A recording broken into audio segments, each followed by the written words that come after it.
LLP form చేశారా? అయితే ఈ 6 కంప్లైన్సెస్ని ఖచ్చితంగా ఫాలో అవ్వండి మీకు పెనాల్టీస్ రాకుండా ఉండాలంటే. నెంబర్ 1, ముందుగా మీరు ఎల్ఎల్పి పేరు మీద బ్యాంక్లో కరెంట్ అకౌంట్ ఓపెన్ చేసి ఎల్ఎల్పి పార్ట్నర్స్ కాంట్రిబ్యూషన్ని దాంట్లో డిపాజిట్ చేయండి. నెంబర్ 2, ఎల్ఎల్పి ఇన్కార్పొరేట్ అయ్యాక 30 డేస్ లోపు ఫామ్ 3 అంటే ఎల్ఎల్పి అగ్రిమెంట్ని ఫైల్ చేయండి. అండ్ నెంబర్ 3, ప్రతి year ROC returns like LLP form 11 and form 8 ఖచ్చితంగా ఫైల్ చేయాలి. నెంబర్ 4, జిఎస్టీ రిజిస్ట్రేషన్ లిమిట్లో మీరు వచ్చి ఉంటే జిఎస్టీ రిజిస్ట్రేషన్ తీసుకొని రిటర్న్స్ రెగ్యులర్గా ఫైల్ చేయాలి. నెంబర్ 5, ప్రాపర్ బుక్స్ ఆఫ్ అకౌంట్స్ని పీరియాడిక్గా మెయింటైన్ చేయాలి.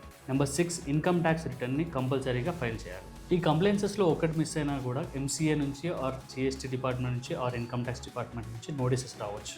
ఎల్ఎల్పి ఫామ్ చేసిన వాళ్ళు అండ్ ఎల్ఎల్పి ఫామ్ చేయాలనుకున్న వాళ్ళు కామెంట్స్లో ఎల్ఎల్పి అని టైప్ చేయండి. నేనే మీకు డైరెక్ట్గా ఎల్ఎల్పి కంప్లైంట్స్ చెక్ లిస్ట్ పంపిస్తాను.